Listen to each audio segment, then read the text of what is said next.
మనం ఫోన్ ఒక 10 నిమిషాల కంటే ఎక్కువ ఇట్లా బెండ్ అయి చూస్తున్నాము అంటే దగ్గర మన మెడ మీద 15-20 కేజీస్ వెయిట్ పడినంత ఎఫెక్ట్ ఉంటుంది. ఇప్పుడు ఈ డిస్క్ ప్రాబ్లం ఉన్న వాళ్ళు కూడా ఒకవేళ సర్జరీ చేయించుకుంటే సో అక్కడ ఎట్లాంటి సర్జరీ చేస్తారు? నా దగ్గర ఒక 100 మంది పేషెంట్స్ స్పైన్ ప్రాబ్లం బ్యాక్ పెయిన్తో వచ్చారు అంటే 95 సర్జరీ అవసరం పడదు. జిమ్ చేసే వాళ్ళు చాలామంది ఈ బరువులు ఎత్తుతూ ఉంటారు, సో దానివల్ల కూడా జరిగే ఛాన్స్ ఉందా? మీరు బాబుని చూస్తే 12 years లాగా అనిపించాడు. అండ్ ఆ బాబు కూడా ఎట్లా వచ్చాడు, ప్రెజెంటేషన్ వాజ్ నాట్ ఈవెన్ నడువు నొప్పి కాదు, సడన్గా కాళ్ళు పడిపోయినాయి. ఇప్పుడు కూడా నడువు నొప్పిని నెగ్లెక్ట్ చేయకూడదు. స్పైన్ సర్జరీ అనగానే చాలామంది భయపడతా ఉంటారు, సో దానికి మీరు ఏమని చెప్తారు? సర్జరీ లేకుండా బయటపడ్డాను అంటే మందుల వల్ల ఎప్పుడూ అవ్వదు, అది ఫిజియోథెరపీ అండ్ ఎక్సర్సైజెస్. సో అంటే ఇప్పుడు నేను కూర్చున్న పొజిషన్ కరెక్టేనా? కూర్చున్న పొజిషన్ కరెక్టా అని మీరు అడిగారు. అవును. మనం ఇప్పుడు అరగంట నుంచి మాట్లాడుతున్నాం. అవును. That is the problem.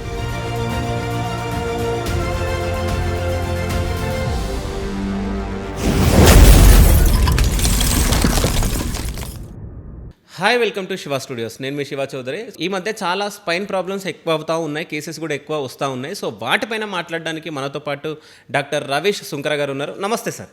Hello అండి, ఎలా ఉన్నారు? బాగున్నాను, మీరు ఎలా ఉన్నారు? సూపర్గా ఉన్నాను సార్. అంటే ఈ మధ్య మనం చూసుకుంటే ఈ స్పైన్ ప్రాబ్లమ్స్ చాలా అయిపోయినాయి. అంటే మెడ నొప్పి కానీ, నడుము నొప్పి, స్పైన్ వెన్ను నొప్పి కానీ. సో అంటే అసలు వెన్ను నొప్పి ఎందుకు వస్తుంది అని అంటే మీరు ఏం చెప్తారు? సో మీరు అన్నట్టు ఈ మధ్యన చాలా ఎక్కువ చూస్తున్నామండి. కంపారిటివ్లీ ఎక్కువ చూస్తానికి కారణం ఏంటంటే యంగ్ పీపుల్లో ఈ ప్రాబ్లం ఎక్కువైపోతుంది. అంటే ఇంతకుముందు మేము ప్రాక్టీస్ మొదలుపెట్టిన ముందు ఒక 10 ఏళ్ల ముందు అట్లా చూసుకుని ఉంటే స్పైన్ ప్రాబ్లం అనేది 60 years 50 years వాళ్ళకు చూసేవాళ్ళం ఎక్కువ.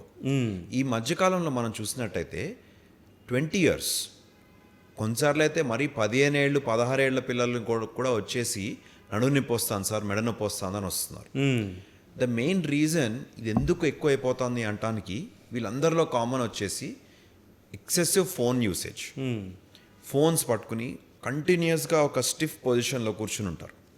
సో దానివల్ల ఆ లైఫ్ స్టైల్ సెకండ్ ప్రాబ్లం. మనకి ఎక్సర్సైజ్ తగ్గిపోయింది.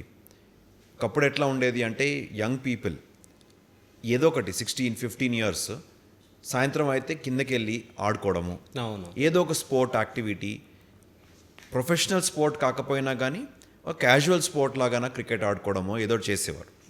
ఈ మధ్యకాలంలో సిటీ కల్చర్ చూసినట్టయితే మీరు ఎక్కడ కూడా గ్రౌండ్స్ లేవు, ఎక్కడ కూడా దెర్ ఇస్ నో, అంటే ఆ కిందకి వెళ్ళి ఆడుకుంటాము అనేది ఆ పదమే వినట్లేదు మనం. అప్పుడులో మా చిన్నప్పుడైతే ఎంతసేపు కింద తిరుగుతావు పైకి రా అనేవారు. ఈ మధ్యకాలంలో అది లేదు అసలు. సో ఆ చేంజ్ వల్ల ఈ excessive phone usage, excessive media consumption, ఆ ఎర్గనామిక్స్ వల్ల సెకండ్ థింగ్ లైఫ్ స్టైల్, ఈ రెండిటి వల్ల ఈ ప్రాబ్లం అనేది విపరీతంగా పెరిగిపోయిందండి. ఓకే. సో అంటే ఈ మెడ నొప్పి, వెన్ను నొప్పి, అదేవిధంగా నడుము నొప్పి, ఈ మూడిటికి స్పైనల్ కార్డే కారణం. ఎస్, అవునా? అంటే what you have to understand, spinal టెక్నికల్గా చెప్పాలి అంటే spinal cord is not the problem initially. Okay. ఏమవుతుంది అంటే ఈ సైకిల్ మీరు అర్థం చేసుకోవాలి. సైకిల్ ఎట్లా ఉంటుంది అంటే మనము ఒక మెడ నొప్పితోటి ఎగ్జాంపుల్గా చెప్తాం మీకు. మనం ఫోన్ ఒక 10 నిమిషాల కంటే ఎక్కువ ఇట్లా బెండ్ అయి చూస్తున్నాము అంటే దగ్గర మన మెడ మీద 15-20 కేజీస్ వెయిట్ పడినంత ఎఫెక్ట్ ఉంటుంది. ఓకే. 10 minutes కంటే ఎక్కువ మీరు కంటిన్యూస్గా ఫోన్ ఇట్లా చూస్తున్నారంటే. ఓకే. సో చాలామంది ఈ మాట అనగానే ఒక వీడియోలో నేను చెప్పాను, ఇది చెప్పగానే మరి పుస్తకాలు కూడా చదువుకునేవారు కదా ముందలా అంటారు. కానీ పుస్తకం మీరు ఎప్పుడైనా చదివితే చూడండి అండి, నో పర్సన్ కెన్ 10 నిమిషాల కంటే కంటిన్యూస్గా ఇట్లా చూడడు పుస్తకంలో. పుస్తకం చేసేటప్పుడు మనం ఇట్లా పుస్తకం ఇట్లా పట్టుకొని చదువుతూ ఉంటాము, ఇలా అడ్జస్ట్ చేస్తాము. Concentration on the book reading is different. మన మీడియా కన్జంప్షన్లో మన మైండ్ అనేది చాలా ఫోకస్ అయిపోతుంది దాని మీద. సో మనం అసలు ఒక 10 నిమిషాలు అనేది తెలియకుండా అయిపోతాయి. సో ఆ 10 నిమిషాలు మీరు ఫోన్ ఇలా చూడంగానే ఆటోమేటికలీ నెక్ మసిల్స్ మీద 10 కేజీలు లేదా 15 కేజీలు వెయిట్ పడినట్టు, కొన్ని సందర్భాల్లో అయితే 20 కేజీలు కూడా వెయిట్ పడినట్టు మనం స్టడీస్ చెప్తున్నాయి. ఓకే. 20 కేజీస్ వెయిట్ మీ తల మీద పెట్టుకుని ఇట్లా కూర్చుని ఉన్నంత ఎఫెక్ట్ పడుతుంది. సో ఈ ఎఫెక్ట్ వల్ల ఏమవుతుంది, మీకు ఆటోమేటిక్లీ నెక్ మసిల్ అనేది స్ట్రెయిన్ అవుతుంది. ఓకే. సో ఇనీషియల్ స్టేజెస్లో నెక్ పెయిన్ అనేది ఆ నెక్ స్ట్రెయిన్ వల్ల స్టార్ట్ అవుతుంది. ఈ నెక్ స్ట్రెయిన్ వల్ల పెయిన్ స్టార్ట్ అయ్యి తర్వాత దీన్ని మనం సాల్వ్ చేసుకోకుండా ఇదే విధంగా మన లైఫ్ స్టైల్ని కంటిన్యూ చేస్తూ ఉన్నప్పుడు మెల్లగా ఈ నెక్ పెయిన్ అనేది neck weakness, neck muscles weakness కింద మారిపోతుంది. ఈ నెక్ మసిల్స్ వీక్ అయినాక ఇండైరెక్ట్గా ఆర్ డైరెక్ట్గా మన స్పైనల్ కార్డ్ మీద ఎఫెక్ట్ స్టార్ట్ అవుతుంది. సో ఈ cycle, this the cycle that we need to understand. So first problem is always neck muscles. So నడుము నొప్పి సేమ్ థింగ్. Okay. నడుము నొప్పి కూడా సేమ్ థింగ్. మీరు కూర్చునే విధానం, మీరు నడుము నొప్పిలో మన నడుము నొప్పి పేషెంట్స్ ఎవరిలో ఎక్కువ చూస్తున్నాం, అన్నిటికంటే ఎక్కువ చూసేది ఐటీ వాళ్ళు. అవును. So IT job or desk job చేసేవాళ్ళు ఆ ఎర్గనామిక్స్ ఎలా విధంగా కూర్చుంటారు అంటే కొంతమంది మరీ స్ట్రైట్గా కూర్చుంటారు, కొంతమంది మరీ రిలాక్స్డ్గా నడుమంతా వంచేసి కూర్చుంటారు. సో ఆ కూర్చునే విధానంలో కంటిన్యూస్లీ రాంగ్ పోస్చర్లో కూర్చున్నందుకు సేమ్ థింగ్ నెక్ మసిల్స్కి ఎట్లయితే నెక్ పెయిన్లోనో మనకి లంబార్ అంటే మనకి నడుము నొప్పిలో లంబార్ మసిల్స్లో, లోవర్ లంబార్ మసిల్స్లో ఆటోమేటిక్గా ఈ స్ట్రెయిన్ స్టార్ట్ అవుతుంది. Strain followed by pain, strain, pain, then comes weakness. Okay. కంటిన్యూస్గా ఇదే సైకిల్ మీరు అనుభవిస్తూ ఉంటారు. ఓకే. అంటే ఇప్పుడు స్పైన్ ప్రాబ్లం వస్తుంది అనే దాని ముందు సో ఎట్లాంటి సిమ్టమ్స్ ఉంటాయి? స్పైన్ ప్రాబ్లం వస్తానికి ఫస్ట్ మీరు గమనించాల్సింది నెక్ పెయిన్ ఆర్ నడుము నొప్పి అండి. ఓకే. నెక్ పెయిన్ అంటే మీకు మెడ నొప్పి, నడుము నొప్పి. ఈ నొప్పి వచ్చినప్పుడు ఇనీషియల్గా మీకు ఎప్పుడు కూడా కాన్స్టెంట్గా ఉండదు ఈ నొప్పి. ఎట్లా ఉంటుంది, మీరు పొద్దున్న సాయంత్రం వరకు పని చేశారు లేదా సాయంత్రానికో లేకపోతే ఈవినింగ్ పడుకునే ముందుకో మీకు కొద్దిగా అలసిపోయినట్టు నెక్లో కొద్దిగా స్ట్రెయిన్ అనిపిస్తుంది. స్ట్రెయిన్ అంటే ఏదో అలసిపోయినట్టు కొద్దిగా నొప్పి ఉంటుంది, అది విపరీతంగా నొప్పి ఉండదు. ఓకే. అప్పుడు ఏదో పట్టేసినట్టు నొప్పి ఉండదు, కానీ ఏదో టయర్డ్ అయిపోయాము, ఇవాళ బాగా టయర్డ్ అయిపోయాము అని చెప్పి. ఈ స్టేజ్లో చాలామంది ఏం చేస్తారు, దీన్ని నెగ్లెక్ట్ చేస్తారు. లేదా సింపుల్గా ఏదైనా మసాజ్ చేయించుకోవడమో లేకపోతే సింపుల్గా ఏదన్నా ఓవర్ ద కౌంటర్ ఏదన్నా మూవ్ లాంటి క్రీమ్స్ తీసేసుకొని ఆ క్రీమ్స్ రాసుకోవడమో అవాయిడ్ చేస్తారు. బట్ ఇక్కడ మీరు గమనించాల్సింది ఏంటంటే your body is sending the signal ఏంటి, ఆ నొప్పి అనేది it's your bodies communication that ఏదో ప్రాబ్లం స్టార్ట్ అవుతుంది అనేది. అక్కడే నెగ్లెక్ట్ చేస్తారు చాలామంది.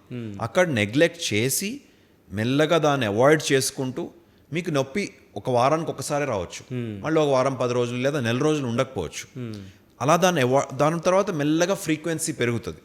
ఫ్రీక్వెన్సీ పెరిగాక రోజు మొదలైనప్పుడే మీరు దాని అటెన్షన్ తీసుకునే స్టేజ్కి వస్తే యూజువలీ ఆ స్టేజ్కి వచ్చేసరికల్లా డిస్క్ ప్రాబ్లమ్స్ లేక వెనపూసలో యాక్చువల్లీ స్పైన్ ప్రాబ్లమ్స్ స్టార్ట్ అయిపోయి ఉంటాయి. ఓకే. ఈ స్లిప్ డిస్క్ అంటే ఏంది అసలు? ఇప్పుడు స్లిప్ డిస్క్ అనేది ఒక common terminology for disc prolapse అండి. ఓకే. ఇంటర్వర్టిబ్రల్ డిస్క్ అని ఉంటుంది. మనకి వెన్నపూస భాగంలో 2 మన స్పైన్ వర్టిబ్రాస్ మధ్యలో ఉండే కుషనింగ్ ఎలిమెంట్ని మనం డిస్క్ అంటాం. ఓకే. రైట్.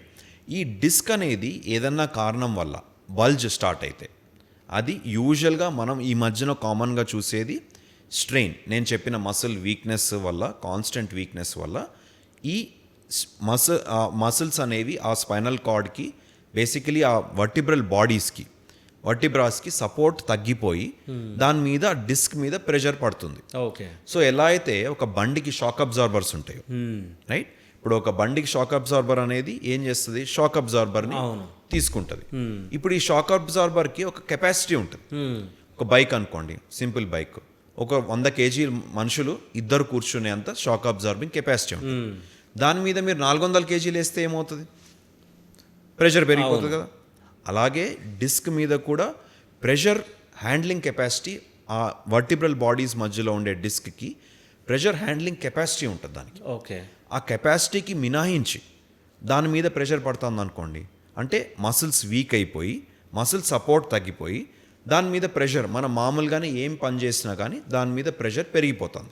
మీరు బరువులు ఎత్తాల్సిన అవసరం లేదు, బికాస్ మసిల్ వీక్ అయిపోయింది కాబట్టి దాని మీద దాని వెయిట్ బేరింగ్ కెపాసిటీ తగ్గిపోయింది.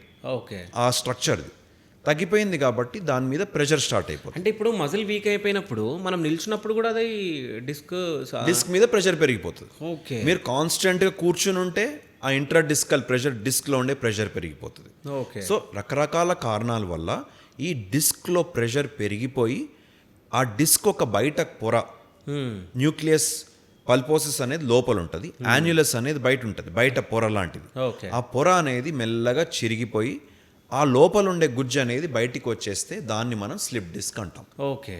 అంటే ముఖ్యంగా ఇది జిమ్ చేసే వాళ్ళు చాలామంది ఈ బరువులు ఎత్తుతూ ఉంటారు. సో దానివల్ల కూడా జరిగే ఛాన్స్ ఉందా?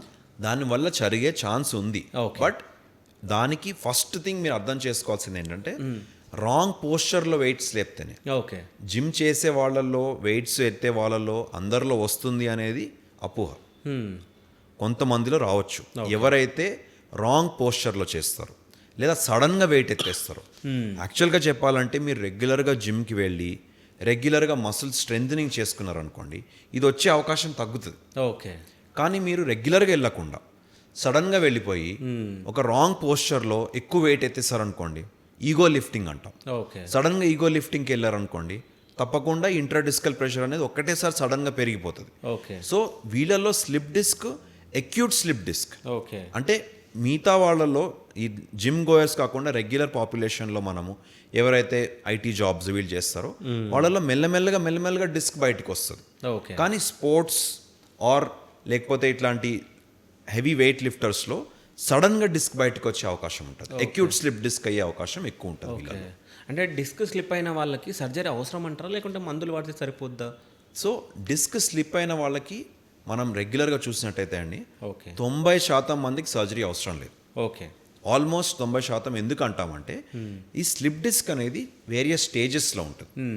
సో మనము జనరల్ అందరు పేషెంట్స్కి కామన్ లాంగ్వేజ్లో ఎక్స్ప్లెయిన్ చేస్తానికి నేనైతే 4 స్టేజెస్లో డిఫరెన్షియేట్ చేస్తాను.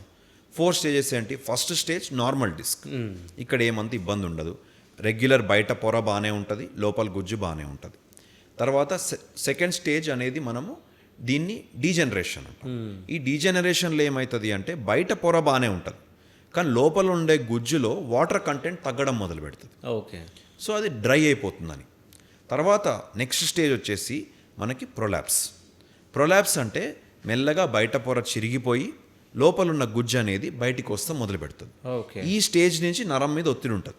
ఓకే. ఇది స్టేజ్ 3 అనుకుందాం. ఈ స్టేజ్ 3లో కూడా చాలా మందికి రెస్ట్, ఫిజియోథెరపీ దీంతోనే ఈ ప్రాబ్లం అనేది తగ్గిపోతుంది. కానీ దాని తర్వాత స్టేజ్ ప్రొలాప్స్ అనేది ఇంకా బాగా ఎక్కువ అయిపోయింది, లేదా లోపల ఉన్న గుజ్జు అనేది పూర్తిగా బయటకు వచ్చేసి నరంనంతా ఒత్తేస్తుంది. అలాంటప్పుడు ఇది యూజువల్గా మనం చూసేది 100 మందిని పేషెంట్స్లో ఒక 5గురికి. ఓకే. వీళ్ళల్లో మాత్రము సర్జరీ అనేది అవసరం అని చెప్తాం. ఓకే. సో మిగతా వాళ్ళకి సర్జరీ అవసరం లేదు. ఎస్. సో 90 to 95% మన రెగ్యులర్ ప్రాక్టీస్లో కూడా సర్జరీ లేకుండానే వాళ్ళంతటి వాళ్ళు. ఇప్పుడు ఇక్కడ ఏంటంటే దీంట్లో చాలామందికి మిస్కన్సెప్షన్ ఏముంటుందంటే ఒక డాక్టర్ మందులు ఇస్తే తగ్గుతుంది అనేది మిస్కన్సెప్షన్ ఉంటుంది. యాక్చువల్గా మనము డిజీజ్ ప్రాసెస్ చూసుకున్నాం అనుకోండి, మనం మందులు దేనికి ఇస్తాము? నొప్పి తగ్గడానికి మాత్రమే మందులు ఇస్తాము. అవును, అవును. ఆ డిస్క్ ప్రొలాప్స్ అయ్యింది లేదా డిస్క్ డీజనరేషన్ స్టార్ట్ అయింది, నరం మీద మైల్డ్గా ఒత్తిడి స్టార్ట్ అయింది. ఆ ఒత్తిడి వల్ల వచ్చే నొప్పి, ఆ నొప్పిని తగ్గిస్తానికి మందులు ఇస్తాం. అవును. తర్వాత ఫిజియోథెరపీ ఎక్సర్సైజెస్తోనే మీ మసిల్స్ని మీరు స్ట్రెంథెన్ చేసుకుంటే మెల్లగా ప్రెషర్ అనేది తగ్గి దానంతరికి దానే డిస్క్ అనేది హీల్ అవ్వాలి. Okay. So that is disc. ఆ ప్రాబ్లంలో నుంచి నేను సర్జరీ లేకుండా బయటపడ్డాను అంటే మందుల వల్ల ఎప్పుడూ అవ్వదు. ఓకే. అది ఫిజియోథెరపీ అండ్ ఎక్సర్సైజెస్. అయితే నాకు ఇక్కడ ఒక డౌట్, అంటే ఇక్కడ ఈ బల్జ్ అనేది బయటకు వచ్చిన తర్వాత సో ఒక్కసారి అది బయటకు వచ్చిన తర్వాత మళ్ళీ అది లోపలికి వెళ్ళదు కదా. ఇప్పుడు ఎట్లా ఉంటుందంటే అండి దీంట్లో కాన్సెప్ట్, మీరు నాకు ఇక్కడ చేతికి దెబ్బ తగిలింది. అవును. చేతికి దెబ్బ తగిలితే నాకు ఎన్ని రోజుల్లోనో ఆ వాపు తగ్గిపోతుంది? 2 days అనుకోండి. 2 daysలో మెల్లగా వాపు తగ్గుతుంది. వారం 10 రోజుల్లో పూర్తిగా తగ్గిపోతుంది కదా. మరి ఇక్కడ వాపు తగ్గిపోయినప్పుడు అక్కడ వాపు తగ్గదని ఎందుకు అనుకుంటున్నారు? ఓకే. అక్కడ కూడా వాపు తగ్గుతుంది. ఓకే. కాకపోతే డిస్క్ ఎనాటమీ అర్థం చేసుకోవాలి. బయట పొర చిరిగిపోయి దాని లోపల ఉన్న గుజ్జు బయటికి వచ్చేస్తే అది హీల్ అవ్వదు. ఓకే. సో అది మనకి అలాంటి sequestered disc, complete disc prolapse. Disc prolapse అంటే మనము లోపల ఉన్న న్యూక్లియస్ పల్పోసిస్ అనేది బయటికి రావాలి. సో ఇక్కడ నాకు దెబ్బ తగిలింది, దెబ్బ కాకుండా నాకు ఇక్కడ కట్ అయింది. కట్ అయ్యి ఆ కట్ మధ్యలో రాయి ఉందంటే హీల్ అవుతుందా? అవ్వదు. అలాగే ఇక్కడ కూడా ఆ డిస్క్ అనేది మొత్తం బయట పొర చిరిగిపోయి లోపల ఉన్న గుజ్జు బయటికి వచ్చేస్తే ఆ గుజ్జు అనేది ఆ హీలింగ్ ప్రాసెస్ని అవాయిడ్ చేస్తుంది. Okay. So majority of the disc prolapse, ఇప్పుడు స్లిప్ డిస్క్ అంటున్నారు. స్లిప్ డిస్క్ అనేది కామన్ టర్మినాలజీ. ఓకే. మనం అన్ని రకాల స్టేజెస్లో మనం దాన్ని స్లిప్ డిస్కే అంటాం. మీకు డీజనరేషన్ స్టార్ట్ అయినా స్లిప్ డిస్కే, అర్లీ డిస్క్ ప్రొలాప్స్ అయినా స్లిప్ డిస్కే, లేదా నేను చెప్పినట్టు మీకు later stages of disc prolapse or sequestered disc, advance స్టేజెస్ని కూడా మనం స్లిప్ డిస్కే అంటాం. అదొక కామన్ లాంగ్వేజ్లో వచ్చేది. కానీ 90% పేషెంట్స్ వాళ్ళలో అడ్వాన్స్గా స్లిప్ డిస్క్ ఉండదు, సిక్వెస్టెడ్ డిస్క్ ఉండదు. Okay. రెగ్యులర్ పేషెంట్స్ ఎవరిలో అయినా స్పోర్ట్స్ ఇంజురీస్ అయ్యింది, సడన్గా డిస్క్ బయటకు వచ్చేసింది, ఎస్ వాళ్ళల్లో మాత్రము యూజువలీ సిక్వెస్టెడ్ డిస్క్ చూస్తాం. ఓకే. సో వీళ్ళందరూ న్యాచురల్గానే హీల్ అవుతారు 90% వాళ్ళు. ఓకే. జస్ట్ కానీ ఆ సపోర్ట్ ఏంటి, ఆ నొప్పిని తగ్గిస్తానికి మందులు, ఆ వాపుని చుట్టుపక్కల వచ్చే వాపు ఇన్ఫ్లమేషన్ అంటాం, ఆ ఇన్ఫ్లమేషన్ ఆ రెడ్నెస్ని తగ్గించే మందులు, ఓకే. ఈ మందులు ఇస్తాం. దీంతో కొద్దిగా తొందరగా రిలీఫ్ వస్తుంది. తర్వాత వాళ్ళంతకు వాళ్ళు ఫస్ట్ ఇనీషియల్గా ఒక 2-3 రోజులు రెస్ట్ తీసుకునో, ఒక వారం రోజులు రెస్ట్ తీసుకునో, తర్వాత నెక్స్ట్ స్టేజ్లో physiotherapy and exercise, okay. Strengthening చేసుకోవాలి. మజిల్ స్ట్రెంథనింగ్ చేసుకుంటే ఆటోమేటికలీ ఆ డిస్క్ మీద ప్రెషర్ తగ్గి హీలింగ్ స్టార్ట్ అవుతుంది. ఓకే. అంటే ఇప్పుడు ఈ డిస్క్ ప్రాబ్లం ఉన్న వాళ్ళు కూడా ఒకవేళ సర్జరీ చేయించుకుంటే సో అక్కడ ఎట్లాంటి సర్జరీ చేస్తారు? ఇప్పుడు సర్జరీస్ అనేదండి, డిస్క్ ప్రాబ్లం ఉంది మనకి, సర్జరీస్లో చాలా రకాల సర్జరీస్ ఉంటాయి. ఓకే. సో సింపుల్ లాంగ్వేజ్లో చెప్పాలి అంటే ఎంత అడ్వాన్స్డ్ ప్రాబ్లం ఉంది దాని ప్రకారం సర్జరీ ప్లాన్ చేస్తాం. ఓకే. ఉదాహరణకి సింపుల్గా చిన్నగా కాన్యులస్ బయటికి వచ్చేసి చిన్న భాగంగా బయటికి వచ్చి నరం మీద ఒత్తుకుంటుంది, వీళ్ళలో మనము కీ హోల్ సర్జరీస్ అంటాం. ఓకే. ఐదర్ మైక్రోస్కోప్తో అన్నా ఎండోస్కోప్తో అన్నా కీ హోల్ సర్జరీస్ చేయగలుగుతాం. సో ఆ చిన్న పార్ట్ ఆఫ్ ద డిస్క్ని మాత్రమే తొలగిస్తాం, ఓకే. ఏదైతే నరాన్ మీద ఒత్తిడి ఉందో. లోపల ఉన్న నార్మల్ డిస్క్ అట్లాగే ఉంటుంది, ఓకే. అది మళ్ళీ మీ రెగ్యులర్ ఫిజియోథెరపీ ఎక్సర్సైజెస్ తోటి మీరు కంటిన్యూ చేసుకుంటే ఆ పొర హీల్ అయిపోయి అది బాగానే ఉంటారు మీరు. ఓకే. లేదు మీకు డిస్క్ అనేది పూర్తిగా అరిగిపోయింది, డీజనరేట్ అయిపోయింది. సో ఆ డీజనరేట్ అయిపోయిన డిస్క్లో మనము తప్పకుండా ఆ డిస్క్ రీప్లేస్మెంట్ చేయాల్సిన అవసరం ఉంటుంది. ఓకే. సో డిస్క్ రీప్లేస్మెంట్ మనకి మినిమల్ ఇన్వేసివ్గా చేయొచ్చు, ఓపెన్ సర్జరీలో మైక్రోస్కోప్లో చేయొచ్చు. సో ఇది మినిమల్ కీ హోల్ సర్జరీ నుంచి స్క్రూస్ వేసి కంప్లీట్గా ఫిక్స్ చేసి ఫ్యూజన్ సర్జరీస్ అంటాం. Complete spectrum of surgical procedures ఉంటాయి. ఓకే. ఏ ప్రొసీజర్ ఎవరికి సూటబుల్ అనేది ఇండివిజువల్గా ఒక పేషెంట్ని చూసి మాత్రమే డిసైడ్ చేయగలుగుతాం. స్లిప్ డిస్క్ ఇదే సర్జరీ అని చెప్పేయలేం ఎప్పుడైనా, కానీ చాలా ఇండివిజువల్ అప్రోచ్ తీసుకోవాల్సి వస్తుంది. ఓకే. అంటే స్పైన్ సర్జరీ అనగానే చాలామంది భయపడతా ఉంటారు, సో దానికి మీరు ఏమని చెప్తారు? సో ఎస్, ఒకప్పుడు ఒక 15 ఏళ్ళు 20 ఏళ్ల ముందు టెక్నాలజీ లేదండి, అది వాస్తవమే. టెక్నాలజీ మెల్లమెల్లగా వచ్చింది, తర్వాత వచ్చాక ఫస్ట్ కొంచెం పెద్ద హాస్పిటల్స్లో ఉండేది, ఇప్పుడు ర్యాంపెంట్గా అవైలబుల్ ఉంది. సో ఇవాల్ట డేలో స్పైన్ సర్జరీ 100% సేఫ్ అని చెప్పుకోవడంలో కూడా తప్పు లేదు. ఎందుకంటే మీకు అడ్వాంటేజెస్ మీరు టెక్నాలజీస్ చూస్తుంటే ఫస్ట్ ఏ సర్జరీ కూడా ఓపెన్ ఐ కింద చేయట్లేదు మనం, ఐదర్ మైక్రోస్కోప్ కింద చేస్తాము లేదా ఎండోస్కోప్ పెట్టి చేస్తాము. సో మ్యాగ్నిఫికేషన్ ఉంటుంది, మనకి రూపాయి బిళ్ళ 10 రూపాయలలాగా అనిపిస్తుంది. సో అది పెద్ద కనిపిస్తుంది కాబట్టి మైక్రో సర్జరీ అంటాం. ఓకే. ప్రతి నరాన్ని చిన్న కణాన్ని కూడా మనం డిస్టర్బ్ చేయకుండా సర్జరీస్ చేస్తాం. సో నర్వ్స్ సేఫ్ ఉంది అంటే మీకు రిజల్ట్స్ బాగుంటాయి. ఓకే. సెకండ్ థింగ్, స్క్రూస్ వేయాల్సి వచ్చింది అనుకోండి. ఓకే. స్క్రూస్ అనేది మనము ఓపెన్ టెక్నిక్లో మనం ఏది బ్లైండ్ టెక్నిక్లో చేయట్లేదు, సియామ్ గైడెన్స్ అంటాము. అంటే మనకి సర్జరీ చేస్తున్నప్పుడే ప్రతిసారి ఎక్స్రే తోటి స్క్రూ కరెక్ట్గా వెళ్తుందా లేదా అనేది చూసుకుంటాం. ఈ మధ్యన ఓఆమ్ అని వచ్చేసింది ఇంకా కొత్తగా. ఓఆమ్ అంటే మనం సర్జరీ లోపలే ఒక CT scan, complete CT scan చేసుకుని స్క్రూ కరెక్ట్గా వెళ్తుందా లేదా, కరెక్ట్గా ఉందా లేదా అని అక్కడికక్కడే చూసుకోవచ్చు. ఓకే. సో స్క్రూస్ పొజిషన్ అనేది మనకి 100% గ్యారంటీడ్లో మనము సేఫ్గా వేయగలుగుతున్నాం. Okay. So all the kinds మనకి సర్జరీ టెక్నాలజీ తోటి చాలా సేఫ్ అయిపోయింది. ఓకే. ఇది కాకుండా ఈ మధ్య neuro monitoring or nerve monitoring అంటాం. నర్వ్ మానిటరింగ్ ఏంటంటే మనం సర్జరీ చేసేటప్పుడు యూజువల్గా పేషెంట్కి పూర్తి మత్తు ఇచ్చేసి పడుకోబెట్టి చేస్తాం. అలాంటప్పుడు కాలు కదులుతుందా లేదా, ఈ మనకి ఏదైనా వీక్నెస్ ఉందా లేదా అనేది పేషెంట్ లెగిసే వరకు అర్థమయ్యేది కాదు ఒకప్పుడు.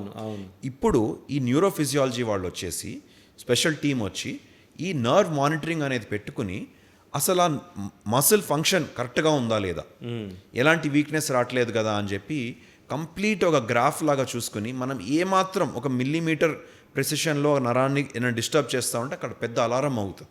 ఓకే. సో డ్యామేజ్ చేసే అవకాశమే లేదు. అట్లాంటి టెక్నాలజీ వచ్చేసింది ఇప్పుడు.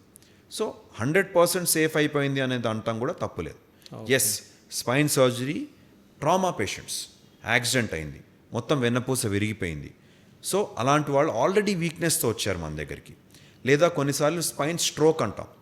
ఈ డిస్క్లో కూడా సడన్గా డిస్క్ బయటకు వచ్చేసి నరాలను చంపేస్తుంది అనమాట బయటకు వచ్చి. దాంట్లో ఏ టైంకి వెనక్కి వస్తారు మన దగ్గరికి? ఒకవేళ వాళ్ళు 12 గంటల ముందే వచ్చేస్తారు మన దగ్గరికి, అప్పుడు కంప్లీట్ రికవరీ ఎక్స్పెక్ట్ చేయొచ్చు. ఓకే. కానీ ఈ ట్రామాలో కానీ లేదా మనకి ఇట్లాంటి ఈ స్పైనల్ కోడా ఈక్వైనా సిండ్రోమ్ అంటాం, ఆర్ సింపుల్ లాంగ్వేజ్లో స్పైనల్ స్ట్రోక్ అంటాం. ఇలాంటి వీక్నెస్ తోటి ఒక నెల రోజుల నుంచి కాళ్ళే పని చేయట్లేదు, ఇప్పుడు వచ్చి సర్జరీ చేశాక రికవరీ అనుకుంటే చాలాసార్లు రికవర్ అవ్వకపోవచ్చు. ఓకే. సో అలాంటి సిచ్యువేషన్స్ మినాయించి మిగతా అన్ని సర్జరీస్ చాలా సేఫ్ అయిపోయినాయి ఇప్పుడు. ఓకే. అంటే మొత్తం అడ్వాన్స్ టెక్నాలజీ వచ్చింది ఎస్, స్పైన్ సర్జరీకి, అంతేనా sir? Yes, complete technology based అయిపోయిందండి. ఓకే. అంటే ఇంకోటి ఏంటంటే జనాలలో అపోహ, ఒకవేళ స్పైన్ సర్జరీ అవుతే మనం వంగలేము, జిమ్ చేయలేము, ఇట్లా చాలా మంది అనుకుంటా ఉంటారు. అవన్నీ అపోహలా లేకుంటే ఏం చెప్తారు? So again the same thing అండి. ఓకే. మనకి మనం సర్జరీ సెలెక్ట్ చేసుకునేటప్పుడు usually as a surgeon our first goal is to maintain natural anatomy as much as possible. ఇప్పుడు ఈ keyhole surgeries, endoscopic surgeries ఎందుకు వచ్చాయి?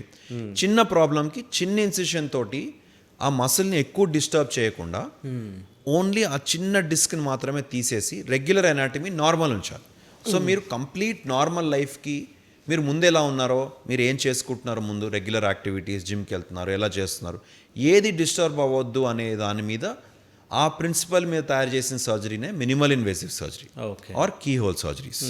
ఈ కీ హోల్ సర్జరీస్ చేసినప్పుడు మీకు మీ రెగ్యులర్ లైఫ్ అనేది రెండో రోజుకి మీరు రెగ్యులర్ లైఫ్కి వెళ్ళిపోవచ్చు. ఎస్, కొన్ని కండిషన్స్లో మాత్రం వేర్ ఎక్స్టెన్సివ్ ఫ్యూజన్స్ చేస్తాము, అంటే ఒక 4 levels 5 levels స్క్రూస్ వేసేసి ఫిక్స్ చేసేసాం. దాంట్లో కూడా మీరు సర్జరీ ముందే you are able to talk to the doctor and understand ఎంతవరకు నాకు మోషన్ పోతుంది, ఎంతవరకు నాకు రేంజ్ ఆఫ్ మోషన్. అంటే నేను ఒక 90 degrees బెండ్ అవ్వగలుగుతాను నార్మల్గా, ఆ 90 degrees 85 degrees అవ్వచ్చు. అది ప్లాన్ చేసి చెప్పగలుగుతున్నాం. ఇప్పుడు మన దగ్గరికి చాలామంది స్పోర్ట్స్ వాళ్ళు వస్తారు. ఇప్పుడు ఈ గోల్ఫర్స్లో సర్వైకల్ డిస్క్ అంటాం, చాలా కామన్గా చూస్తూ ఉంటాం గోల్ఫ్ ఆడే వాళ్ళలో. సో వాళ్ళకి ఎట్లా అంటే ఆ గోల్ఫ్ మోషన్ అనేది, ఆ రేంజ్ ఆఫ్ మోషన్ అస్సలు కాంప్రమైజ్ అవ్వద్దు. వాళ్ళు స్పోర్ట్స్ పీపుల్. కాంప్రమైజ్ అయిందంటే వృత్తి దెబ్బతింటుంది వాళ్ళు. So they are very particular. So వీళ్ళకేంటి మోషన్ ప్రిజర్వింగ్ ఇంప్లాంట్స్ వచ్చేసాయి. ఓకే. సో ఎలాంటి రేంజ్ ఆఫ్ మోషన్ కూడా తగ్గకుండా మనం సర్వైకల్ డిస్క్లో పెట్టగలుగుతున్నాం, డిస్క్ రీప్లేస్మెంట్. సో వీళ్ళకి అస్సలు ఎలాంటి ఇబ్బంది కూడా ఉండదు. కానీ end of the day it comes at a cost. So మీ అవసరాలు ఏంటి దాన్ని బట్టి there are wide variety of implants available, wide variety of technology available and type of surgeries available. So ఒక పేషెంట్ తోటి కూర్చుని వాళ్ళ లైఫ్ స్టైల్ ఏంటి, వాళ్ళు ఏం ఎక్స్పెక్ట్ చేస్తున్నారు సర్జరీ అయిపోయాక. ఇప్పుడు ఒక 70 years or 80 years వాళ్ళు చాలామంది వస్తారు. యూజువల్గా మనం సర్జరీస్ చేస్తాం. వాళ్ళు లేచి పరిగెట్టాలని అనుకోరు. What they want is a pain free life. రెగ్యులర్గా మా ఇంట్లో పనులు మేము చేసుకోగలుగుతున్నామా, కొంచెం వాకింగ్ చేసుకోగలుగుతున్నామా, అండ్ కింద కూర్చోకపోయినా నాకు ప్రాబ్లం లేదు అంటారు వాళ్ళు. Pain free life is their main goal. అలాంటప్పుడు వాళ్ళకి వేరే సర్జరీస్ టైలర్ అవుతాయి. ఇప్పుడు ఒక 20-year-old golfer or sports person వచ్చారు, he wants to continue his sport. So వాళ్ళకి వేరేగా టైలర్డ్ సర్జరీస్ చేస్తాం. సో ఎవరి వృత్తి, ఎవరి ఏజ్, ఎవరి ఎక్స్పెక్టేషన్స్ బట్టి ప్రాపర్గా డిస్కస్ చేసి సర్జరీస్ ప్లాన్ చేస్తాం. ఓకే. కొంతమంది స్పైన్తో ప్రాబ్లం ఉన్న వాళ్ళు సో హాస్పిటల్కి వెళ్తే వాళ్ళకి ఇంజెక్షన్ ఇచ్చి అయిపోతుంది, పెయిన్ తగ్గిపోతుంది, మీ పెయిన్ అనేది రాదు అని చెప్పేసి చాలామంది చెప్తున్నారు. బట్ ఇంజెక్షన్ తీసుకున్న తర్వాత మళ్ళీ 3 monthsకో లేకుంటే 1 monthకో మళ్ళీ వాళ్ళకి పెయిన్ వస్తూ ఉంది. అసలు ఇంజెక్షన్ తీసుకోవడం వల్ల నిజంగా స్పైన్ పెయిన్ అనేది తగ్గుతుందా? సో మీరు చెప్పే ఇంజెక్షన్స్ని మనం epidural steroid shots or facet blocks అంటాం. నేను చెప్పినట్టు స్టార్టింగ్లో చెప్పినట్టు ఎప్పుడైనా కానీ ఇనీషియల్ స్టేజెస్ ఆఫ్ డిస్క్ బల్జ్లో మనం ఏం చేస్తున్నాము, ఆ పెయిన్ని తగ్గిస్తున్నాము, అక్కడ ఉండే వాపును తగ్గిస్తున్నాం, ఇన్ఫ్లమేషన్. మీరు డిస్క్లో ఉండే వాపును తగ్గించలేము ఎప్పుడైనా. డిస్క్ ప్రొలాప్స్ అయినప్పుడు అంటే స్లిప్ డిస్క్ అయినప్పుడు బల్జ్ అయినప్పుడు ఎలా అయితే మనకు ఇక్కడ దెబ్బ తగిలినప్పుడు ఇక్కడ వాపు వస్తుంది, ఆ వాపు చుట్టూ ఎర్రగా అవుతుంది, దాన్ని మనం ఇన్ఫ్లమేషన్ అంటాం. అలాగే లోపల డిస్క్ ప్రొలాప్స్ అయినప్పుడు డిస్క్ బల్జ్ వస్తుంది, డిస్క్ బల్జ్తో పాటు దాని చుట్టుపక్కల ఇన్ఫ్లమేషన్ వస్తుంది. ఓకే. సో ఇలాంటి ఇంజెక్షన్స్ మనం ఇస్తే ఆ ఇన్ఫ్లమేషన్, ఆ నరం చుట్టూ వచ్చే వాపు అది తగ్గుతుంది. ఓకే. అది తగ్గినందుకు రిలీఫ్ వస్తుంది, పెయిన్ రిలీఫ్. జస్ట్ లైక్ మందులు ఇస్తే ఎట్లా రిలీఫ్ వస్తుందో ఇది ఇంకా ఫాస్టర్ రిలీఫ్ వస్తుంది. ఓకే. కానీ చాలామంది అర్థం చేసుకోవాల్సింది ఏంటంటే ఇది డిస్క్ని ఎక్కడా క్యూర్ చేయట్లేదు, డిస్క్ ప్రొలాప్స్కి ట్రీట్మెంట్ కాదు, ఇది జస్ట్ పెయిన్ రిలీఫ్, ఇది పెయిన్ మేనేజ్మెంట్. ఇది సో మీరు దీన్ని ప్రాపర్గా యూటిలైజ్ చేసుకోవాలి అంటే మీరు ఒక 3 months మీరు టైం కొనుక్కున్నట్టు. ఈ 3 monthsలో మీరు లైఫ్ స్టైల్ మోడిఫికేషన్ ఎంతవరకు చేసుకున్నారు? మీరు కనుక ఈ 3 monthsలో మీకు ఎపిడ్యూరల్ స్టీరాయిడ్ ఇచ్చాము లేదా ఫేసటల్ బ్లాక్ ఇచ్చాము, నేను కూడా చాలామందికి ఇస్తాను ఇంజెక్షన్స్. ఇచ్చినాక వాళ్ళు రిలీఫ్ పొందారు, రిలీఫ్ పొందాక వాళ్ళు ఆ టైంని ప్రాపర్గా యూటిలైజ్ చేసుకున్నారు. దట్ వాళ్ళు రెగ్యులర్గా మెల్లగా క్రమీణంగా ఎక్సర్సైజెస్ చేశారు, ఒక గుడ్ ఫిజియోథెరపిస్ట్ గైడెన్స్ కింద మంచిగా ఫిజియోథెరపీ చేసుకున్నాక వాళ్ళ మసిల్స్ స్ట్రాంగ్ అయిపోతే చాలామంది పేషెంట్స్ రెగ్యులర్గా మన దగ్గర వెనక్కి రారు. ఇంకా వాళ్ళకి నేను ఎక్కడో కనిపిస్తారు, మళ్ళీ నాకు కనిపించాక సార్ మీరు ఇంజెక్షన్ ఇచ్చాక పూర్తిగా తగ్గిపోయింది అంటారు. అది ఇంజెక్షన్ ఇచ్చినందుకు తగ్గిపోలేదు, వాళ్ళు ఇంజెక్షన్ ఇచ్చాక ప్రాపర్ లైఫ్ స్టైల్ ఇంటర్వెన్షన్ చేసుకున్నారు కాబట్టి వాళ్ళకి ఆ పెయిన్ రిలీఫ్ వచ్చింది. ఓకే. అంటే ఇంజెక్షన్ వల్ల పూర్తిగా నయం అవుతుందా? అవుతుంది, దట్స్ వాట్ అంటే. ఇంజెక్షన్ వల్ల పూర్తిగా నయం అయింది అంటే అది ఇంజెక్షన్ వల్ల నయం అవ్వలేదు. ఓకే. నేను ఇంజెక్షన్ ఇచ్చాను, ఆ ఇంజెక్షన్ వల్ల వాళ్ళకి పెయిన్ రిలీఫ్ వచ్చింది, ఆ పెయిన్ రిలీఫ్ వచ్చాక వాళ్ళకు ఒక మంచి ఫిజియోథెరపిస్ట్ గైడెన్స్ దొరికింది, వాళ్ళు ఆ గైడెన్స్ ప్రకారంగా మంచిగా ఎక్సర్సైజెస్ చేసుకున్నారు, దానివల్ల వాళ్ళు ఇంప్రూవ్ అయ్యారు.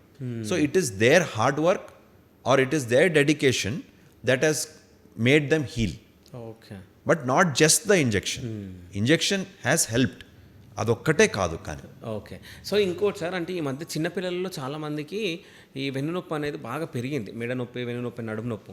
అంటే ఎందుకంటే వీళ్ళు చిన్నప్పుడే వీళ్ళు స్కూల్లో వెళ్ళేటప్పుడు బ్యాగ్స్ మోయడం, అంటే ఆ బ్యాగ్లోనే బుక్స్ నాకు తెలిసి 10 kg 20 kg 30 kg అంత వెయిట్ మోస్తూ ఉన్నారు పిల్లలు.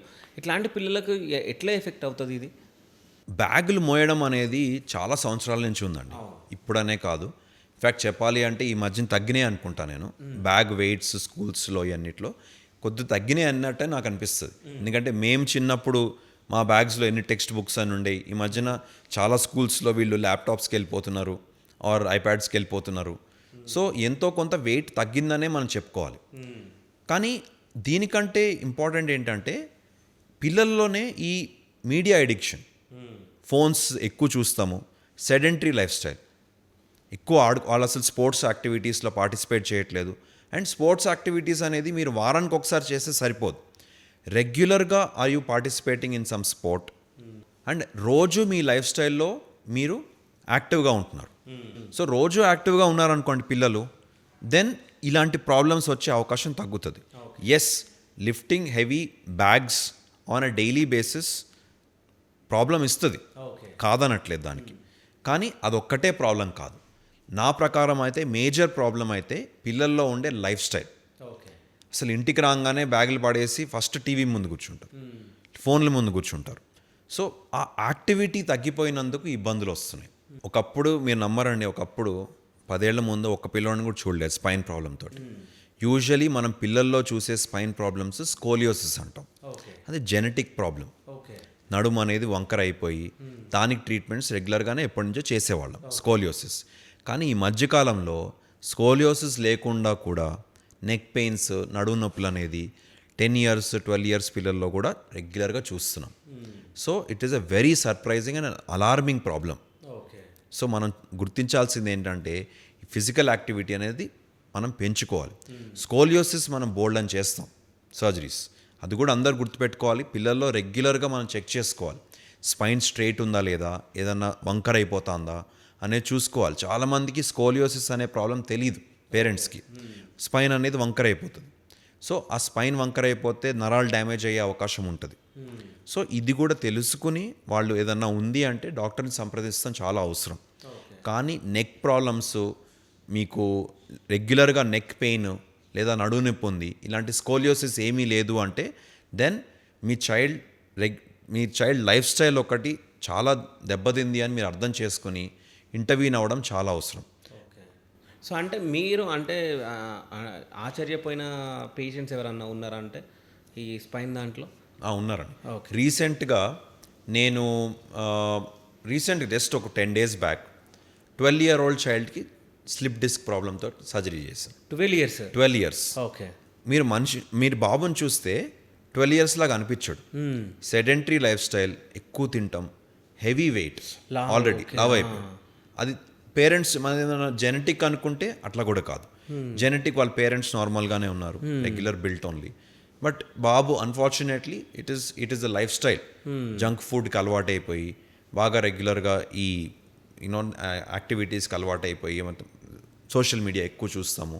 అంటే మనం ఇష్టమే తప్పు ఫస్ట్. సో అట్లా అలవాటు అయిపోయి స్లిప్ డిస్క్ ప్రాబ్లంతో 12 years బాబు వచ్చాడు. ఓకే. సో నేను ఇప్పటిదాకా 12 years బాబుతోటి రెగ్యులర్ మిగతా ప్రాబ్లమ్స్ అంటే చైల్డ్హుడ్లో ఉండే ప్రాబ్లమ్స్, స్కోలియోసిస్ లేదా ఇలాంటి ఇబ్బందులు లేకుండా ఒక రెగ్యులర్ డీజనరేటివ్ ఆర్ మనకు రెగ్యులర్ స్లిప్ డిస్క్ అంటాం చూడండి, ఆ ప్రాబ్లం ఫస్ట్ టైం చూసాం. Okay. So it is a very alarming thing that we had to do surgery on it. And ఆ బాబు కూడా ఎట్లా వచ్చాడు, not even like presentation was not even నడువు నొప్పి కాదు, సడన్గా కాళ్ళు పడిపోయినాయి. కోడా ఈక్వైనా అంటాం, నేను అన్నాను చూడండి, కోడా ఈక్వైనా సిండ్రోమ్ తోటి 12 years బాబు వచ్చాడు. 12 years బాబు వచ్చి luckily educated parents immediately observe చేశారు కాబట్టి ఇమీడియట్గా పేషెంట్ పట్టుకొచ్చారు, మనం సర్జరీ చేసాం. Next day he improved. Next day power back వచ్చేసింది, he was able to walk. But it is an alarming thing that ఒక 12 years బాబుకి కోడా ఈక్వైనా అనే సిండ్రోమ్ వచ్చింది. ఓకే. ముందర ఎప్పుడు చూసేవాళ్ళం కాదు. But it's a lifestyle that we're to be worried about. So నాకు ఇక్కడ ఒక డౌట్, అంటే స్పైన్ అంటే డిస్క్ స్లిప్ అయిన దానికి ఈ కాలు పడిపోవడానికి ఏంది సింక్ అసలు? సో ఇప్పుడు ఎట్లా ఉంటుందంటే అండి, మనకి L4-5 L5S1 దగ్గర ఓకే మనము కోడా ఈక్వైనా అంటాం. కోడా ఈక్వైనా అంటే హార్సెస్ టెయిల్, గుర్రం ఒక తోక. అలా నర్వ్స్ అన్ని ఇట్లా అక్కడ అన్ని ఒక బండిల్ లాగా ఉంటాయి. ఓకే. మన కాళ్ళకి వెళ్ళే నరాలు అంతా ఒక బండిల్ లాగా ఉంటాయి.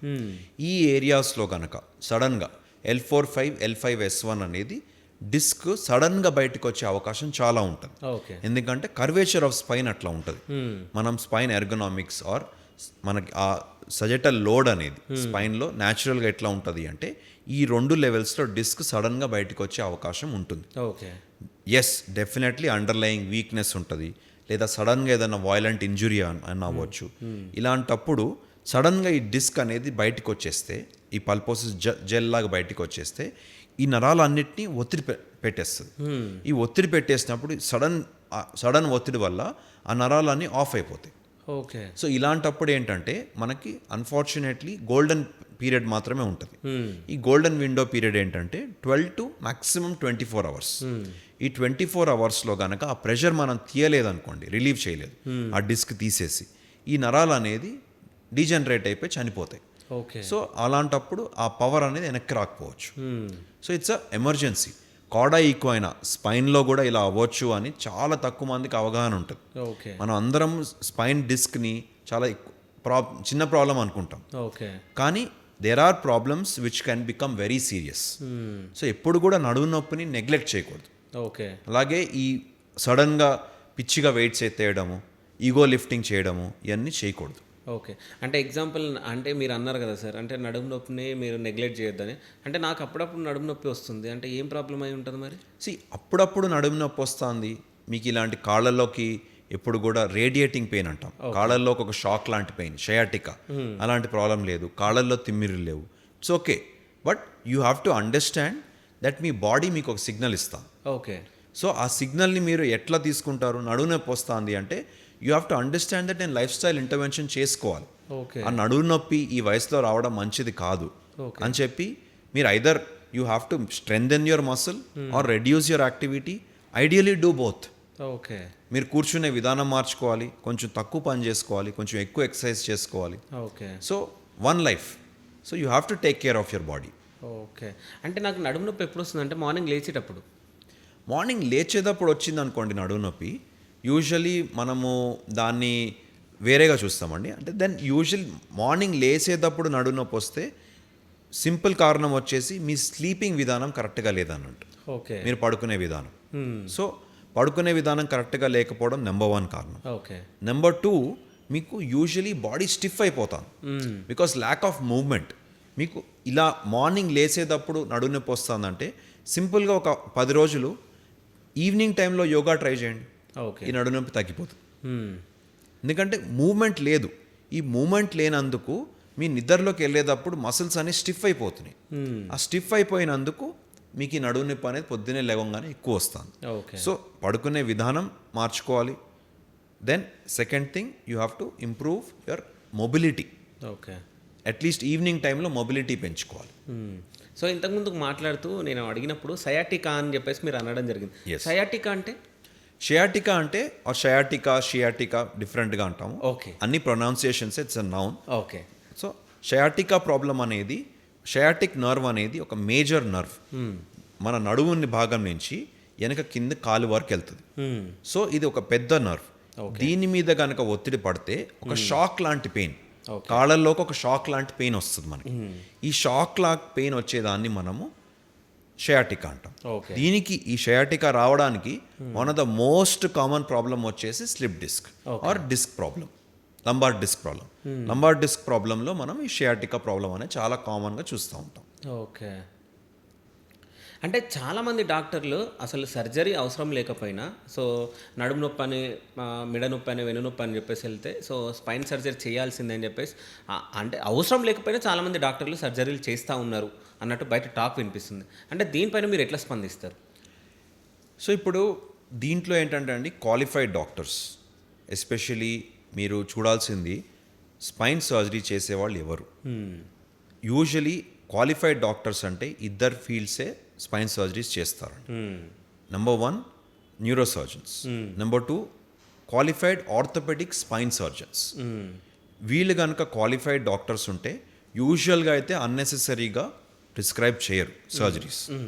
బట్ డెఫినెట్లీ స్పైన్ ప్రాబ్లం అనేది ఈ మధ్యన చూసుకున్నట్టయితే మీరు కొంచెం గ్రే ఏరియా అయిపోయింది. ఓకే. గ్రే ఏరియా ఏంటంటే మనకి ఎంఆర్ఐ రిపోర్ట్స్ ర్యాంపెంట్గా ఈ మధ్యన ఏంటి, ఫస్ట్ నడునొప్పి రాగానే డాక్టర్ కంటే ముందు వెళ్ళి ఎంఆర్ఐ చేయించుకుంటున్నారు. అవును, చాలా కామన్గా చూస్తాం. అవును.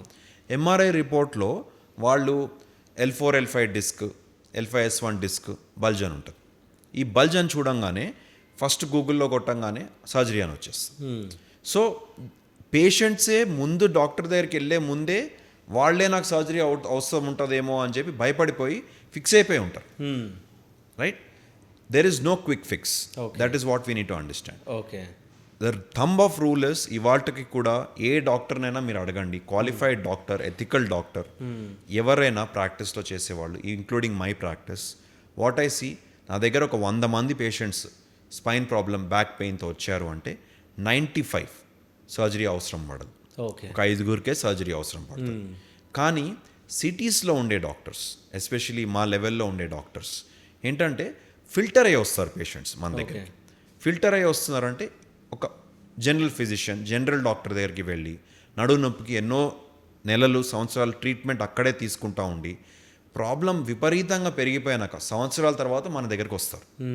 సో అలాంటప్పుడు yes, we tend to see some patients more towards surgery. కానీ మీరు సింపుల్గా గుర్తుంచుకోవాల్సిన ఫ్యాక్ట్స్ ఏంటంటే నడువు నొప్పికి సర్జరీ అనేది అవసరం ఉండదు జనరల్గా. ఓకే. రైట్? నడువు నొప్పి అనేది మీ బాడీ ఒక సిగ్నల్ ఇస్తుంది that your muscles are weak and muscles are getting strained. Okay. Right? Surgery అనేది యూజువల్గా ఎవరికి అవసరం పడుతుంది? నెంబర్ 1, నేను చెప్పినట్టు షయాటిక్ పెయిన్ చాలా విపరీతంగా వచ్చేస్తుంది. కాళ్ళల్లోకి పెయిన్ అనేది తట్టుకోలేనంత నొప్పి వస్తుంది. That is definitely one of the soft indications surgery అవసరం పడవచ్చు అని. సెకండ్, చాలా కంపల్సరీగా సర్జరీ అవసరం అని ఎప్పుడు చెప్తాము? డిస్క్ బల్జ్ అనేది పూర్తిగా అయిపోయి, డిస్క్ ప్రొలాప్స్ అయిపోయి, ఈ నేను చెప్పిన ఈ కాడా ఈక్వైనా సిండ్రోమ్ ఇంపెండింగ్గా అనిపిస్తుంది మనకి. కాళ్ళు వీక్నెస్ రావచ్చు అనిపిస్తుంది, లేదా మూత్రానికి, బాత్రూమ్కి మనకి పవర్ పోవచ్చు, ఇబ్బంది అవ్వచ్చు అని పేషెంట్, అలాంటి పేషెంట్స్లో మాత్రం సర్జరీ అవసరము అని చెప్తాం. థర్డ్ ప్రాబ్లం, ఆల్రెడీ వీక్నెస్ వచ్చేసింది. కాళ్ళు వీక్నెస్ అంటే ఫుడ్ డ్రాప్ అంటాం, పాదం ఎత్తలేకపోతారు, ఓకే. లేదా కింద టోస్ మనకి కాళ్ళ వేళ్ళు వీక్ అయిపోతాయి, చెప్పులు జారిపోతూ ఉంటాయి నడిచేటప్పుడు, లేదా మనకి సర్వైకల్ డిస్క్ ప్రాబ్లమ్స్లో సడన్గా మనకి కాళ్ళల్లో టైట్నెస్ స్టార్ట్ అయిపోతుంది. ఓకే. ఇలాంటి సిమ్టమ్స్ ఏమన్నా ఉన్నాయి అంటే కంపల్సరీ సర్జరీ అంటాం. సో సిమ్టమ్స్ని గుర్తించాలి. మనం గుర్తించుకోవాల్సిన సింపుల్గా చెప్పాలంటే we don't operate on MRI. చాలామంది అదే అనుకుంటారు. నాకు పంపిస్తారన్నమాట, సార్ ఇప్పుడు ఆన్లైన్ కన్సల్టేషన్స్ ఉంటాయి, సడన్గా ఎంఆర్ఐ రిపోర్ట్ పంపించేస్తారు, ఫిలిం కూడా పంపించారు, ఓకే. జస్ట్ రిపోర్ట్ ఫోటో తీసి వాట్సాప్ అంటారు, సార్ ఈ సర్జరీ ఖర్చు ఎంత అవుతుంది అంటారు. పేషెంట్ చూడాలి బాబు ఫస్ట్. పేషెంట్ చూడకుండా సర్జరీ ఎట్లా చేస్తాం? So that is an absolute garbage. That మనం ఎంఆర్ఐ రిపోర్ట్ మీద సర్జరీ ఎప్పుడు చేయమండి. పేషెంట్ని ఎగ్జామిన్ చేయకుండా ఎవరు కూడా సర్జరీ అని చెప్పలేరు. ఓకే. కాదు, పేషెంట్ ఒకవేళ పెయిన్ ఉందని చెప్పినా డాక్టర్స్ ఎంఆర్ఐ చేయించుకోమంటారు కదా. ఎస్, చేయమంటాం. మరి ఎంఆర్ఐ చూసిన తర్వాత మళ్ళీ పేషెంట్ ఎందుకు చూడడం అనేది నా డౌట్. అట్లా కాదండి. Okay. See you have to understand the sequence. Okay. మీరు చెప్పిన సీక్వెన్స్ ఏంటి? పేషెంట్ నా దగ్గరకు వచ్చారు, అవును, మనం నొప్పి ఉంది అన్నాడు, ఆ నొప్పి ప్రకారంగా మనం ఎంఆర్ఐ చెప్పాం. అవును. మీకు ఇంకో ఫ్యాక్ట్ చెప్తా ఇక్కడ. ఓకే. నా దగ్గరికి 5 పేషెంట్స్ బ్యాక్ పెయిన్తో వచ్చారనుకోండి, నేను ఒక్కడికే ఎంఆర్ఐ చెప్తాను. ఓకే. ఎంఆర్ఐ కూడా అనవసరంగా చేస్తున్నాం మనం చాలామందికి. ఓకే. సో మనకి జస్ట్ రెగ్యులర్ బ్యాక్ పెయిన్ వస్తుంది, మీకు ఇలాంటి నేను చెప్పినట్టు షయాటిక్ పెయిన్ అట్లాంటిది ఏం లేదు. బ్యాక్ పెయిన్ జస్ట్ వారం రోజుల నుంచే ఉంది, ఎందుకు ఎంఆర్ఐ? రెస్ట్ తీసుకుంటే తగ్గిపోయిందంటే ఎంఆర్ఐ అవసరం ఏముంది? ఓకే. సో నేను చెప్పిన సీక్వెన్స్ ఏంటి? నేను చూసే పేషెంట్స్లో మ్యాక్సిమం పేషెంట్స్ వాళ్ళు ఒక్కసారి కూడా ఏ స్పైన్ సర్జనో, ఏ న్యూరో సర్జనో, న్యూరాలజిస్టో ఎవరితోనూ కన్సల్ట్ అవ్వరు. పెయిన్ వచ్చింది, గూగుల్లో సెర్చ్ చేశారు, డైరెక్ట్గా వెళ్ళిపోయి ఎంఆర్ఐ చేయించుకున్నారు. ఓకే. మీరు ఇండియాలోనే మీరు చూస్తే we're the only country which is confused. మనకు టెక్నాలజీ అవైలబుల్ ఉంది, రూల్స్ లేవు. మనకి మీరు చూసినట్టయితే యుఎస్కి వెళ్తే మీకు ఒక ఎంఆర్ఐ చేయించుకోవాలి మీరు లంబార్ స్పైన్కి, సర్వైకల్ స్పైన్కి అంటే ఒక డాక్టర్ ప్రిస్క్రిప్షన్ లేకుండా మీరు చేసుకోలేరు. Okay. Any advanced country or poor countries ఉన్నాయి, ఆఫ్రికా ఉంది, అక్కడ ఎంఆర్ఐ అవైలబుల్ ఉండదు. We're the only country where MRI is available and we don't need a doctor prescription. Okay. So unfortunately unique problem ఇండియాలో ఎక్కువ చూస్తాం. సో ఈ ఎంఆర్ఐని మనం misuse చేస్తున్నాం, దానివల్లనే ఈ ప్రాబ్లం. దట్ యునో చాలా ఇంతమందికి సర్జరీలు అంటున్నారు, ఇది అంటున్నారు. So this is not good. So మనం అర్థం చేసుకోవాల్సింది పేషెంట్ పరిస్థితి ఏంటి, పేషెంట్కి అసలు ఎంఆర్ఐ అవసరమా, పేషెంట్కి అసలు సర్జరీ అవసరమా, పేషెంట్ని డీటెయిల్డ్గా ఎగ్జామిన్ చేశాకే ఈ డెసిషన్స్ మనం తీసుకోగలుగుతాం. ఓకే. సో అంటే ఇప్పుడు నేను కూర్చున్న పొజిషన్ కరెక్టేనా? నాకు ఇప్పుడు కొద్దిగా నాకు నడుము పెయిన్ వస్తుంది. యా. సో కూర్చున్న పొజిషన్ కరెక్టేనా? సో సి ఒకటి అందరూ అడిగేది క్వశ్చన్, నేను చెప్పేది కూర్చున్న పొజిషన్ కరెక్టా అని మీరు అడిగారు. అవును. మనం ఇప్పుడు అరగంట నుంచి మాట్లాడుతున్నాం. అవును. That is the problem. Okay. Right. It is more important that you keep moving than what your position is. అందరూ వచ్చి సార్ నేను 2 గంటలు చైర్ నుంచి లెగవని అక్కడే కూర్చుంటాను, మీరు ఎలా కూర్చున్నా మీకు నొప్పి వస్తుంది. ఓకే. రైట్. సో కూర్చుంటే ఇంట్రాడిస్కల్ ప్రెషర్ పెరుగుతుంది, నుంచుంటే ఇంట్రాడిస్కల్ ప్రెషర్ పెరుగుతుంది. The only human body is made to move. మనం ఎవల్యూషన్లో ప్రకారంగా చూసుకున్నట్టయితే హ్యూమన్స్ కోతుల దగ్గర నుంచి వచ్చాం. అవును. మనం ఏంటి? We're hunters and gatherers. అంటే మనము ఒక చోట కూర్చోడానికి తయారు చేసిన మనిషి కాదు. మనం నడుస్తూ ఉండాలి, నడుస్తూ ఉన్నప్పుడు ఒక చెట్టు మీద ఫలం తీసుకుని తింటాము, లేదా ఒక జంతువుని చంపి తింటాము. This is how human was made. Right. అలిసిపోతే ఫ్లాట్గా పడుకుంటాడు. అవును. This is how human was made. ఒక చోట నుంచుని మాట్లాడతాం కూడా తర్వాత వచ్చింది ఎవల్యూషన్లో. రైట్. సో కూర్చోవడం, కంటిన్యూస్గా కూర్చోవడం is the biggest problem. Yes, there are some ways of right sitting. The right sitting are basically ఎక్కువ స్లౌచ్ అవ్వద్దు, ఎక్కువ స్ట్రైట్గా కూర్చో. ఓకే. సో ఒక comfortable relaxed position is most important. Then second, eye level. మీరు కంప్యూటర్ మానిటర్ చూస్తున్నారు, eye level. Phone చూస్తున్నారు, eye level. So everything has to be eye level. So కూర్చున్నప్పుడు అంటే డౌన్ చేయకుండా స్ట్రైట్గా ఉండాలి నెక్. సో ఒక comfortable position is more important. Most important thing is movement. So అంటే స్పైన్ ప్రాబ్లం రాకుండా ఉండాలంటే రోజువారీ అలవాట్లు ఎట్లా ఉండాలి? సో నెంబర్ 1 చెప్పినట్టు మూవ్మెంట్ అండి. మీరు అట్లీస్ట్ 1/2 అవర్ 40 మినిట్స్కి లెగిసి నడవాలి, మూవ్మెంట్ ఉండాలి. సో ఇది పెట్టుకున్నారు అంటే 90% ప్రాబ్లం సాల్వ్ అయిపోయింది. ఓకే. సెకండ్, మీరు కూర్చునే విధానం, మీరు ఫోన్లు వాడే విధానం, ఇవన్నీ ఇంప్రూవ్ చేసుకోవాలి. ఓకే. సో దీనికి అడిషనల్గా ఏమీ ఖర్చు అవసరం లేదు, just lifestyle modification. Okay. Then comes your exercise, right? మనము యూజువల్గా చాలామంది ఎక్సర్సైజ్ నేను చేస్తున్నాను డాక్టర్, 1 అవర్ ఎక్సర్సైజ్ చేస్తున్నాను అంటారు. ఓకే. వాళ్ళని డీటెయిల్గా అడిగామనుకోండి, వాళ్ళు 1 అవర్ ఓన్లీ వాకింగ్ చేస్తారు. Okay. Majority people who are active also సన్నగా ఉంటారు, ఫిట్ అనిపిస్తారు, but they are doing only cardiovascular exercise, only walking చేస్తారు వాళ్ళు. So walking or cardiovascular exercise ఎంత ఇంపార్టెంటో అంతే ఇంపార్టెంట్ మసిల్ మెయింటైన్ చేసుకోవడం. మసిల్ స్ట్రెంథనింగ్ ఆర్ మనం రెసిస్టెన్స్ ట్రైనింగ్ అంటాం. Resistance training and that too focused on the spine and back muscles. Okay. So దీంట్లో సింపుల్గా చెప్పాలంటే మీరు యూట్యూబ్లో చూస్తే isometric back strengthening or isometric neck strengthening అంటాం. ఇంకా సింపుల్గా నేను చెప్పాలంటే yoga. Yoga is one of the best forms of exercise for your back and neck. Okay. So yoga కనుక అట్లీస్ట్ ఒక 10-15 నిమిషాలు రోజుకి చేసుకుంటే it is done. Then finally smoking and drinking completely, especially smoking అనేది అవాయిడ్ చేయాలి. Every cigarette you smoke మీ డిస్క్కి వచ్చే న్యూట్రిషన్ అనేది చనిపోతుంది. ఓకే. స్పైన్కి వెళ్ళే న్యూట్రిషన్. ఆల్రెడీ డిస్క్ అనేది చాలా తక్కువ వాస్క్యులర్ ఉంటుంది. So the more you smoke, the more you are consuming alcohol, ఈ డిస్క్కి న్యూట్రిషన్ తగ్గిపోయి బ్యాక్ ప్రాబ్లమ్స్ వస్తాయి. Okay. Finally good nutrition. Good nutrition అంటే good balance nutrition, protein quantity అనేది ఫుడ్లో కరెక్ట్గా ఉండాలి, ఫైబర్ అనేది కరెక్ట్గా ఉండాలి, మీ గట్ హెల్త్, మీ మోషన్స్ అన్నీ స్మూత్గా ఉన్నాయంటే నడుము నొప్పులు వచ్చే అవకాశం తక్కువ ఉంటుంది. ఓకే. సో ఈ everything holistically all these 6 things are very important. Sir మీరు న్యూరో సర్జన్ కదా, సో అంటే మీరు న్యూరో సర్జన్, అదేవిధంగా స్పైన్ సర్జరీస్ కూడా మీరు చేస్తూ ఉన్నారు. సో దానికి దీనికి డిఫరెన్స్ ఏంది, మీరు ఎక్కువ ఇష్టపడేది ఏది? So as a neuro surgeon అండి, మనం అన్నిటికంటే ప్రాక్టీస్లో ఎక్కువ చేసేది ఏ ప్రాబ్లమ్స్తో వస్తారో అది ఎక్కువ చేస్తూ మొదలు పెడతాం. సో జనరల్ పాపులేషన్లో స్పైన్ ప్రాబ్లం ఎక్కువ ఉంటుంది. Okay. So any neuro surgeon మనం జనరల్గా స్పైన్ ఇష్యూస్ ఎక్కువ చూస్తాం. సో మా ప్రాక్టీస్లో మేము చెప్పినట్టయితే ఆల్మోస్ట్ 50-50 అన్నట్టు ఉంటుంది అనమాట. ఓకే. ఒక 10 మందికి సర్జరీస్ చేసామంటే దాంట్లో 5 స్పైన్ సర్జరీసే ఉంటాయి. సో డెఫినెట్లీ స్పైన్ సర్జరీ ఇష్టమే. ఓకే. కానీ my inclination is more towards brain surgeries. Okay. Right? Spine surgeries it's like challenging అనిపించవు. So spine surgeries very straight forward, or spine surgeries అనేవి మనకి యూజువల్గా చూసినట్టయితే they are not very different compared to each case. చాలా straight ఫార్వర్డ్గా ఉంటాయి. We do it regularly and ఒక calm మైండ్తో చేసుకుంటాం. ఓకే. కానీ ఆ అడ్రినలిన్ రష్ అనేది, ఆ ఎక్సైట్మెంట్ అనేది డెఫినెట్లీ బ్రెయిన్ సర్జరీస్లో ఎక్కువ ఉంటుంది కాబట్టి అది ఎక్కువ ఇష్టం అని చెప్తాను. Okay. But definitely spine surgeries are regular ప్రాక్టీస్లో ఎక్కువ శాతం స్పైన్ సర్జరీసే చేస్తూ ఉంటాం. ఓకే. సో అంటే ఫైనల్గా ఒక క్వశ్చన్ సార్, అంటే యూత్కి అంటే 1 వర్డ్లో స్పైన్ ప్రాబ్లం రావద్దు అని అంటే మీరు ఏం చెప్తారు? మూవ్మెంట్. ఓకే.